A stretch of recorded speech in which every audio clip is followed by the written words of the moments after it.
Re-bienvenue dans une toute nouvelle vidéo crypto. Aujourd'hui, vidéo assez intéressante. On va aller voir pourquoi je pense que ce mini crash-là de 106 000 à 101 000 hier, je pense qu'on est allé toucher les 101 000 autour, peut-être 102 000, est très bon. On est allé retester des zones assez intéressantes. Et pourquoi peut-être qu'on aurait chuté à cause de la chicane qu'il y a eu entre le président Trump et Elon Musk qui se sont chicanés. Je pense que l'action Tesla a perdu 150 milliards en une journée. Bon, ça, on s'en fout un peu de tout ça, là. Peut-être que c'est même pas vrai, là, cette chicane-là. Bon, disons que le Bitcoin, le marché crypto, a peut-être chuté à cause de ça.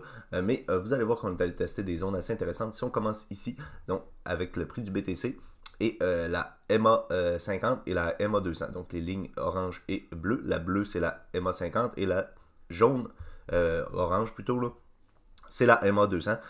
Ces deux lignes-là, j'ai parlé, si je ne me trompe pas, dans la dernière vidéo ou dans l'autre d'avant. Donc, lorsqu'on a un croisement de la bleue par en bas de la orange, ça crée une dead cross, donc une croix de la mort. Ça, je vous en ai parlé. Ça, souvent, c'est suivi ou ça s'accompagne d'une baisse pour ensuite former un golden cross. Donc, le golden cross, ça va être la MA 50. Donc, c'est le contraire qui va passer par-dessus la MA 200 qui va nous former un golden cross. Après un golden cross, en général, on a une montée assez intéressante et les Golden Cross n'arrivent pas souvent si on regarde la dernière fois là, ici là, avant 2025, donc lorsqu'on a eu notre hausse fin 2024 ici, vous voyez qu'on avait eu notre tendance baissière tout le long de 2024 pratiquement là, et c'est juste lorsqu'on a eu notre dead cross suivi de notre golden cross qu'on a eu notre grosse hausse. Ici même chose, on a chuté tout le long du début 2025 jusqu'à temps qu'on ait notre dead cross et là on a eu notre golden cross il y a environ 3 semaines je pense là, si je ne me trompe pas.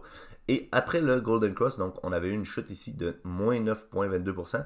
Et là on est où? On est à moins 10%. Donc la chute de moins 10%. Ici à peu près moins 9%. Donc toujours autour de moins 10% les chutes. On peut aller chercher plus bas encore, mais vous voyez qu'après un golden cross, ça ne veut pas dire qu'on monte nécessairement directement après. On peut avoir une chute et souvent on a même une chute avant de repartir à la hausse. Donc cette chute-là pour moi, très intéressante. Ici, même chose, on voit la MA 50 encore une fois. La MA 50 c'est la même, c'est la ligne bleue.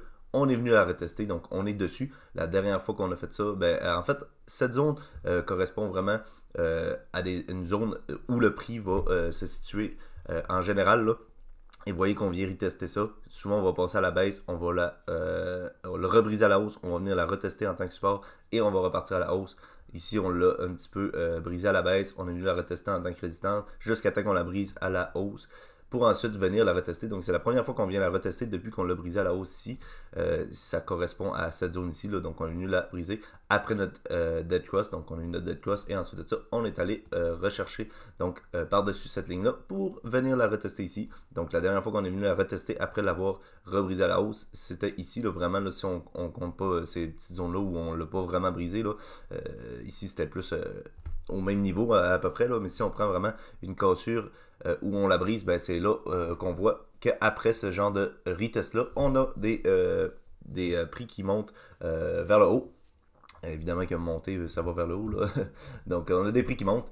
Ici, BTC, donc, encore une fois, un graphique assez intéressant. Donc, on a un genre de prix qui crée une résistance ici à la hausse, vers le haut. Ensuite de ça, on vient faire un genre de trip bottom ici avec des bottoms ici toujours, pas nécessairement toujours de plus en plus bas, mais avec des mèches qui vont chercher les liquidités de celle d'avant. Ici, on n'est pas venu chercher les liquidités ici, mais on a quand même été chercher toutes les liquidités ici. Là. Donc ça, c'est intéressant. Ensuite de ça, on brise ça à la hausse, on fait notre pullback sur cette zone de résistance qui était une résistance et qui est maintenant un support avant d'avoir une hausse. Ici, on est venu faire deux fois la résistance ici. Donc on a créé une zone de résistance ici avant d'avoir trois nouveaux plus bas ici. Cette fois-ci, ici, on est venu chercher les liquidités ici, donc c'est encore mieux qu'ici, je pense. Là. Mais ici, ça peut être une épaule, tête-épaule même. Là. Ça peut être vu comme ça. Mais ici, on est venu chercher les liquidités de toutes ces deux mèches-là. Donc, quand même, sur plusieurs semaines ici. Là. Avant d'avoir notre hausse, notre dernière hausse qu'on a eue, on est venu chercher environ les 107 000, 108 000 peut-être, 110 000 même. Non, c'est vrai, on est allé chercher même plus haut, on est allé chercher les 110 000. Donc, en début de vidéo, j'ai parlé de 106 000, c'est même 110 000, là. 100, peut-être 11, 112, là, environ, là. Et là, on est où? On est sur notre zone anciennement résistance qui est maintenant devenue un support. Donc, on est sur ces zones-là. À voir si après ça, on va avoir notre hausse. Mais à date, trois indicateurs qui nous montrent la même chose. Donc, une correction avant d'avoir notre hausse. Ici, Alan qui nous parle des alt qui ont un funding négatif. Donc, c'est très bon signe. Ça veut dire que les gens shortent les altcoins, pensent que ça va aller à la baisse. Et ça crée quoi? Ben, ça fait en sorte qu'ils mettent leur stop loss à la hausse. Et donc, les grosses entités, les grosses baleines, eux veulent faire monter le prix pour aller chercher ces liquidités-là à la hausse. Donc, tous les gens qui pensent que on va aller à la baisse, ben souvent, la majorité n'a pas raison. Et donc, ça, c'est très, très bon signe aussi pour le marché des altcoins. Et nous, évidemment, on aime avoir un marché des altcoins qui augmente. On veut avoir la all season. Ça fait longtemps qu'on en parle. C'est ce qu'on attend le plus, je pense. Ici, dernier graphique qu'on va regarder ensemble, ETH-BTC. Donc, ce graphique-là montre l'ETH par rapport au BTC. Lorsque ce graphique-là chute, ça veut dire que l'Ethereum perd plus de valeur que le BTC. Et lorsque ce graphique-là monte, ça veut dire que l'Ether prend plus de valeur que le BTC.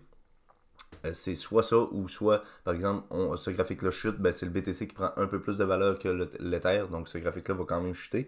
Ou à l'inverse, si ce graphique-là monte, ça veut peut-être dire que l'ETH et le BTC prennent plus de valeur ensemble, mais que le BTC en prend un petit peu moins, ou à l'inverse. Je pense que j'ai nommé les deux, là, je sais pas, je pense que vous avez compris quand même. Mais ce graphique-là est assez intéressant, puisque quand même, depuis ici, là, on voit qu'on a créé une zone de support. Donc, l'ETH, même malgré la baisse qu'on a eu récemment, l'ETH continue de faire des plus hauts par rapport au BTC, donc toujours des bas de plus en plus hauts. Donc, l'ETH qui gagne de plus en plus de valeur par rapport au BTC, et l'ETH très très important puisque c'est un altcoin qui nous permet d'entraîner les altcoins avec lui. Donc lorsque l'ETH va vraiment avoir son moment de gloire, je pense qu'après ça les alts vont suivre avec, et là c'est là où on va faire nos plus gros gains. Et évidemment que ça peut venir assez rapidement, là. Une alt season ça peut prendre 2 mois, pas plus, c'est assez rapide.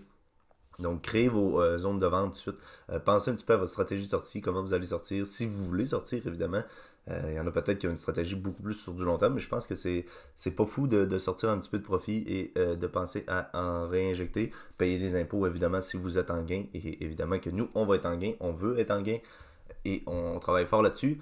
C'est ce qui conclut cette vidéo. J'espère que ça vous a plu. Pardon. N'hésitez pas de laisser un j'aime, un commentaire, de vous abonner. On va se revoir la semaine prochaine. D'ici là, prenez soin de vos investissements. Bye.